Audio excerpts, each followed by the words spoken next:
Hihihihihihi. Kukuk, kurukuk. Au, au. Siente. Halo gebrakers dimanapun kalian ngagebrak, kali ini ABC Nemax akan membahas film jurig biar rasa hinghiapennya muncul. Film ini berjudul Hotel Transylvania yang bercerita tentang jurig Dracula yang hinghiapen terhadap manusia lalu membangun hotel super megah bertaraf bintang 7 di Transylvania yang bebas dari manusia guna tujuan utamanya adalah untuk melindungi putri kesayangannya yaitu si Mapis, dan di samping itu menjadikan hotel sebagai tempat healing bagi para jurig di seluruh dunia. Sayangnya gak ada pocong atau kuntilanak. Sebagai jurig populer di Indonesia, seharusnya mereka healing ke sana. Seperti biasa tanpa banyak bacot di awal, mari kita langsung gedar aja ke filmnya. Kisah akan berfokus ke si Amang Dracula, dia bernama Drak, yang sedang nangning anaknya. Aduh, ayahku tegep. Iya, ganti popok tanpa menyentuh teh. Di mana terdapat seorang arsitek juga yang sedang mendesain hotel, kita panggil saja si Pion. Si Mapis yang sudah jebrok tekannya Hoan hendak mau keluar namun dilarang keras oleh si Drak yang sudah kapalang soak pada manusia. Lebih baik mendengarkan cerita horor saja, yaitu tentang para manusia. Tuh, pannya. Jadi tong sieun ku jurig nu sieunan ku kami. Tiba-tiba si Pion kucunghul kembali dan berkata kalau semuanya sudah siap. Si Drak menjawab seraya memastikan apakah benar-benar aman dari manusia. Kalem Drak, tidak semudah itu manusia untuk sampai ke sini. Mereka perlu melewati 160 hektar hutan angker dan setelahnya ada negeri zombie. Namun bukan tidak mungkin manusia bisa sampai ke sini asalkan jangan ada kembang api dan api unggun. Inilah.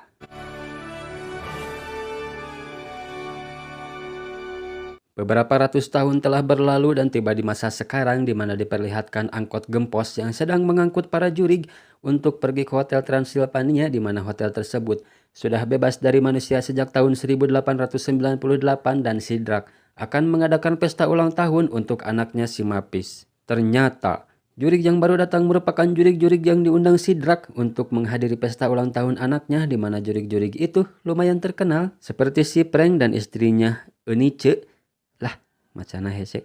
Yang terinspirasi dari kisah fiksi novel yang dikeluarkan oleh Mary Shelley yang berjudul Frankenstein. Ada juga Murai the Mummy, terus Swen dan Wanda yang merupakan werewolf, dan Griffin the Invisible Man.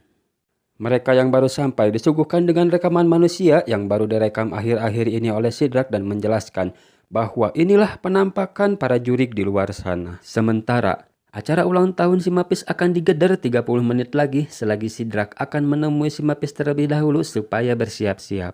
Si Mapis ternyata sudah bosan berulang tahun dan yang ditunggu pada ulang tahunnya yang ke-118 adalah janji ayahnya si Drak yang akan mengizinkan si Mapis untuk pergi keluar ke tempat para manusia.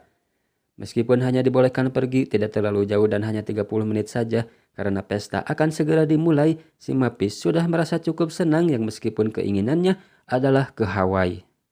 Dia pun memberitahukannya kepada teman-temannya si Drak kalau dia akan pergi keluar, yang meskipun sangat tidak percaya kalau si Drak mengizinkannya karena manusia sangat membenci jurig dan sangat kejam.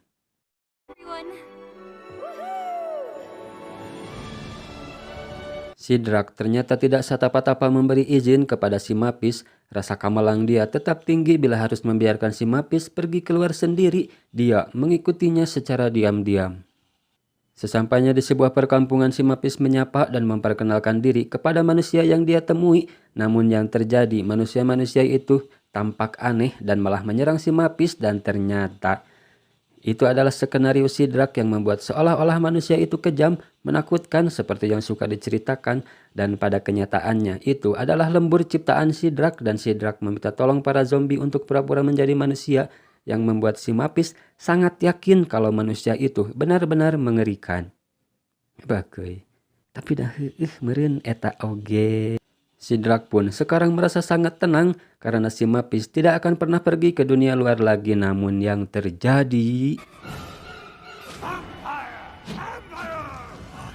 ternyata ada seorang manusia yang bisa sampai ke hotel. Dia bersama temannya sedang mendaki gunung, namun dia terjatuh dan terpisah dari temannya. Lalu bertemu seseorang yang mengatakan kalau ada hutan angker di sekitaran pendakian, yang membuat dia sangat tertarik untuk mengunjunginya. Dan yang tadi muncul saat para zombie terbakar hendak kembali ke hotel adalah dia, yang membuatnya semakin penasaran dan mengikutinya hingga sampai ke hotel.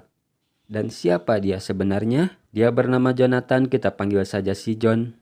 Sidrak teringat kata-kata si pion yang mengatakan harus selalu waspada dan jangan menyalakan api, dan itu membuatnya sadar bahwa itu adalah kesalahannya. Sidrak tidak bisa membawanya untuk menjauhkan si John dari hotel karena ada beberapa juri yang baru datang dan takut ketahuan. Sidrak membawa si John ke suatu ruangan dan menginterogasinya tentang senjata apa yang dia bawa. Dan si John harus tahu bahwa tidak pernah ada satu manusia pun yang pernah ke sini kecuali dirinya.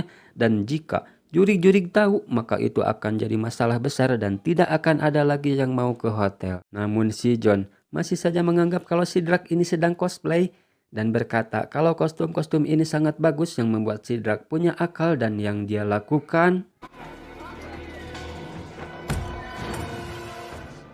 Dia mendandani si John layaknya seorang juri yang mirip dengan si Frank, dan si John sendiri merasa dirinya sedang berada di sebuah pesta kostum. Namun mereka pasang rok dengan juri pengendus bersama tikusnya yang membuat si John hampir ketahuan karena dia mencium aroma manusia. Sedangkan si John penasaran dengan kostum tangkurak, bagaimana cara kamu melakukannya, sungguh sangat terlihat nyata, namun si John malah dapat kepretan karena telah menyentuh tetek si tangkurak dan akhirnya tahu kalau itu bukan kostum dan semua yang ada di sini merupakan real juri. Si John lari kaditu-kadia karena ketakutan dengan berbagai macam juri yang ada di sana hingga menabrak juri Nutrijil dan terpental ke tukang sasapu yang membuatnya terbang dan menabrak si Mapis. Namun yang terjadi, mata mereka guguri nyayan. Si Mapis yang bertanya siapa dia, namun Sidrak malah ngaleos dan membawa si John pergi. Si John yang sudah mengetahui kalau semuanya juri sungguhan, kini jadi takut sama Sidrak, namun Sidrak mengatakan kalau dirinya tidak minum darah manusia karena berlemak tinggi, takut terkena diabetes. Si John yang sudah lebih tenang bertanya tempat apa ini. Sidrak menjawab tempat ini kubangun untuk semua juri yang mau healing tanpa adanya gangguan manusia, dan Sidrak sendiri akan membawa si John pergi keluar jauh dari sana, namun lagi-lagi rencananya kembali terhalang oleh film yang masih panjang. Sidrak membawa kembali si John karena ketahuan si Mapis. Si Mapis bertanya kembali siapa dia sebenarnya. Sedangkan Sidrak kembali acting bahwa dia bukan siapa-siapa, cuma juri yang akan membantu untuk memeriahkan perayaan ulang tahunmu. Setelah si Mapis keluar, Sidrak kembali berencana mau membawa keluar si John lewat terowongan rahasia supaya tidak ada yang mengetahui. Nya, cek sutradara kumaha tara ditengetkeun. Si John yang dikontrak menjadi salah satu pemeran utama pun kembali tidak berhasil dijauhkan dari hotel, sedangkan Sidrak yang salah membuka pintu malah bertemu dengan si Frank dan kawan-kawan. Dan membicarakan kalau mereka ingin untuk menampilkan seperti dulu lagi, tapi Sidrak tidak bisa karena setelah kematian istrinya dia tidak pernah bernyanyi lagi, namun mereka malah memaksa hingga membuat Sidrak ngadat. Kitunya ngadatna kitunya ngadatna Dracula mah. Sedangkan si John dikagetkan dengan si Mapis yang tiba-tiba ada di sana dan akhirnya mereka berkenalan. Saha anjeun? Di mana anjeun? Budak saha anjeun? Rajin nabung teu? Si John lagi-lagi dikagetkan dengan laba-laba yang menyapa si Mapis. Ketahuan sama temannya Sidrak, si John mengaku kalau dia adalah Johnny Stein, sepupunya si Frankenstein. Si John juga berkata kalau dirinya seorang I.O. dan akan membantu pesta ulang tahun supaya beda dari yang sebelumnya. Jika kalian suka bermain musik, akan saya ajarkan bagaimana caranya bermain musik yang baik dan benar untuk nanti ditampilkan.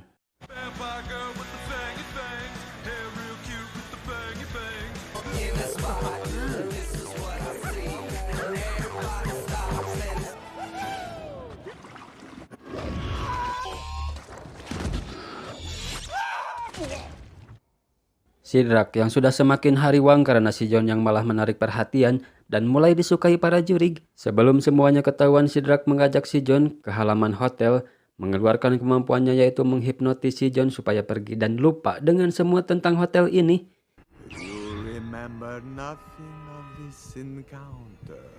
Lagi dan lagi, namdomo, namdomo, namdomo. Sidrak kembali gagal, hipnotisnya tidak mempan dikarenakan si John memakai lensa mata. Sidrak ngelawan gaduh film mah. Sidrak tidak menyerah, dia mengancam si John untuk pergi dari sana dan tidak menceritakan tempat ini ke siapapun. Kalau sampai ember, Sidrak akan melacak si John dan menghisap darahnya sampai habis seperti bantal yang kehilangan kapuknya. It could have been so great. Dude ruined everything. Suck my. Namun si Mapis sok datang tepu puguh dan sepertinya dia selalu dapat bocoran dari sutradara di mana si John berada. Si Mapis mengajak si John untuk pergi ke suhunan hotel dan sedikit berbincang mengenai Hawaii, dan kebetulan si John baru-baru ini habis dari sana. Si Mapis yang penasaran karena sangat menginginkan untuk bisa pergi ke sana bertanya tentang festival musik manusia dan apakah mereka suka menggigit jari kaki atau menyodorkan roti bawang. Si John pun menjawab, tidak seperti itu, manusia sangat baik hati namun juga ada beberapa yang edan. Bersamaan dengan terbitnya matahari, si John mengajak si Mapis untuk melihat sunset. Si John paham kalau seekor Dracula tidak bisa terkena sinar matahari dan melihat secara hati-hati di balik tembok. Sementara tepat di bawah mereka berdua ada Sidrak dan kawan-kawan yang sedang relaksasi sambil ngegibahin si John. Sidrak berkata kalau si John sudah pergi dan tidak menyukai kita semua, dibayar tunai oleh sutradara, langsung digubrakin si John yang jatuh dari atap. Sidrak membawa si John ke ruangan pesta sambil ngadat dia menghukum si John untuk menata meja sendirian. Si John yang tidak tahu caranya dikasih paham Sidrak bahwa meja-meja itu ternyata bisa diperintah dan akan bergerak sesuai dengan apa yang diperintahkan. Jurig-jurig canggih. 7, please move to position 23. 17 to 48. Tapi si John malah mengherikan meja-meja itu naik di atasnya dan menyuruh untuk terbang. Tapi Sidrak kalah sarwana iluan budak umur ribuan tahun. Mereka malah saling kejar menggunakan meja terbang, sedangkan si pengendus masih dibuat penasaran dengan adanya aroma manusia. Kembali ke Sidrak dan si John yang masih ucing-ucingan.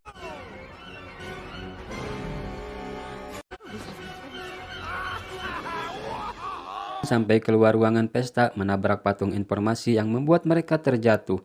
Dan Sidrak mengakui kalau itu sangat menyenangkan, sementara si John sendiri sudah menghilang dari sana dibawa si pengendus.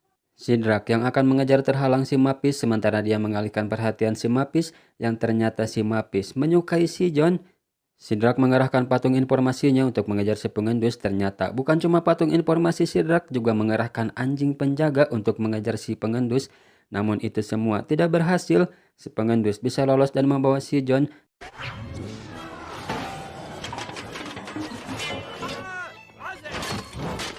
Si patung informasi memberitahu Sidrak kalau si pengendus lolos dan berhasil membawa si John ke dapur. Ternyata si John sedang dibelem, belum jalema. Tapi Sidrak kabur datang dan melepaskan si John, sedangkan si pengendus dia berteriak-teriak kalau Sidrak membawa seorang manusia ke hotel namun dengan mudah membungkam si pengendus dengan ilmu hitamnya Sidrak.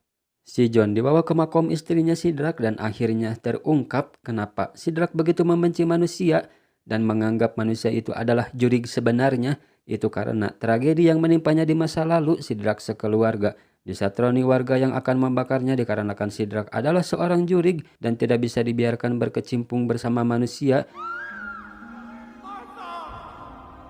Dan si istri menjadi korban atas tragedi tersebut. Lalu Sidrak membangun hotel bertaraf bintang 7 supaya para jurig bisa aman dari jurig yang sesungguhnya, yaitu para manusia. Sidrak juga berkata kalau anaknya si Mapis punya perasaan lebih terhadap si John, tapi itu tidak masalah karena Sidrak percaya kalau si John orang baik dan tidak mustahil juga kalau ada dua insan saling mencintai meski beda alam. Beda alam ya mah bro, lebih gege dari manusia. Kalau gak beda pendapat tuh beda agama. Hihi. Si John meyakinkan Sidrak kalau ini abad 21 sudah sangat jelas berbeda dengan zamannya dulu. Namun si John tidak bisa menjawab pertanyaan Sidrak yang berkata apakah ada jaminan kalau para manusia akan menerimanya. Si John yang ngahuleng mengakui kalau Sidrak benar dan akan pergi dari hotel untuk selama-lama-lama-lama-lamanya. Namun Sidrak menahannya, dia tak mau merusak hari spesial anaknya dan si John boleh pergi kalau pestanya sudah usai. Singkat cerita malam pun poik, Sidrak menaruh kado di kamarnya si Mapis dan itu ternyata kado dari ibunya dan pesta pun dimulai.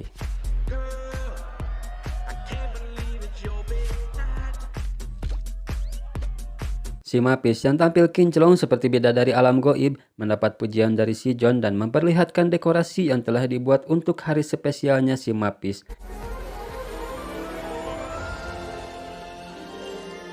Dan itu membuat kagum si Mapis yang baru merasakan pesta semeriah ini di saat usianya menginjak 118.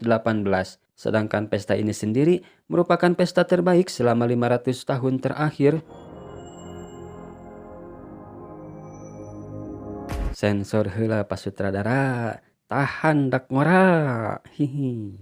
Pokna teh sudah boleh karena bukan anak kecil lagi yang masih berusia 83 tahun.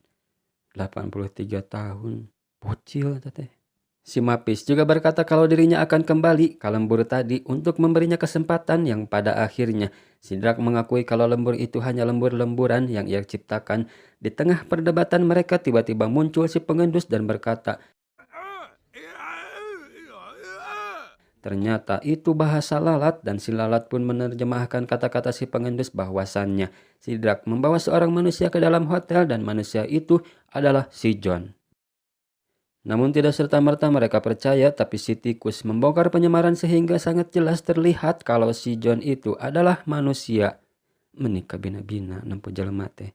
Alabatan nempo juri. Namun tidak dengan si Mapis yang sudah terlanjur kasemsem, dia tidak peduli dan tetap masih ingin bersama si John.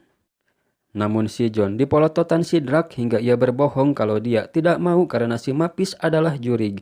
Tough. Because I don't want to be with you. Si John pun pergi meninggalkan hotel.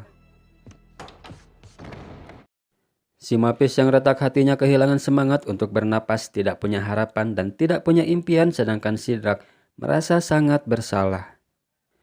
Kembali ke hotel yang suasananya sudah acak-adut dan semua tamu hendak meninggalkan hotel dikarenakan sudah tidak aman lagi. Namun Sidrak datang ke sana bermaksud untuk meminta bantuan mencari si John dan jelas itu tidak akan ada yang membantu. Lalu Sidrak mengakui kalau dia salah dan telah berbohong. Namun kalian semua harus percaya kalau si John adalah orang baik hati dan Sidrak juga mulai ragu kalau manusia itu adalah jurig sebenarnya. Mereka akhirnya mau membantu ketika Sidrak berkata kalau putrinya dan si John saling mencintai.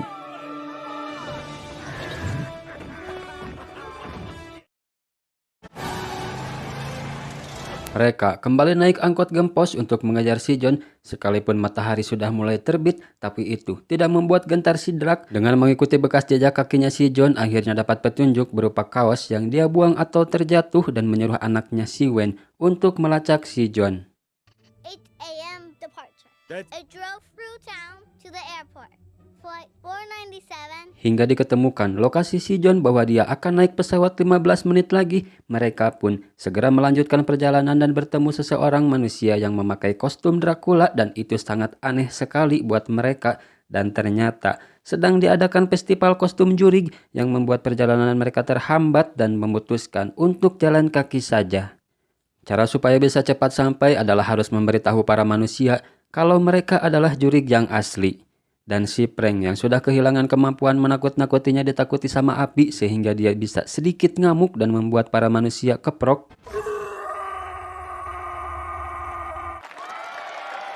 Si Prank berkata kalau Sidrak adalah Dracula sesungguhnya dan sedang mencari seseorang. Jika kalian benar teman kami, maka tolong beri jalan. Okay, all Draculas, line up. Blah, blah, blah. Untungnya ada satu Dracula palsu memberi komando agar para Dracula berbaris dan yang lainnya mengangkat jubah supaya jalan yang dilalui Sidrak bisa keiuhan.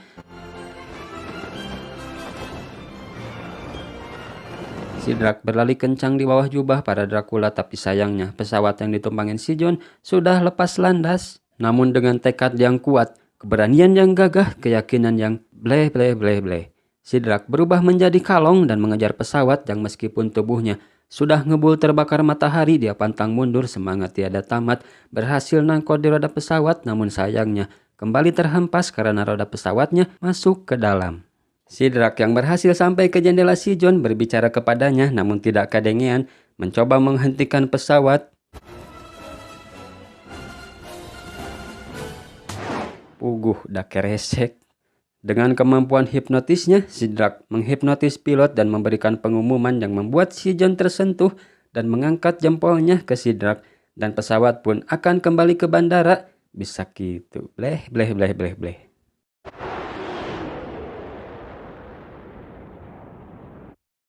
Singkat cerita, mereka pun kembali ke hotel dan Sidrak memberi kado ulang tahunnya yaitu ransel. ransel beserta aksesorisnya. Pokna teh aksesoris si John. Dan film ini pun ditamatkan. Hai. Bye bye. Bleh bleh bleh bleh bleh.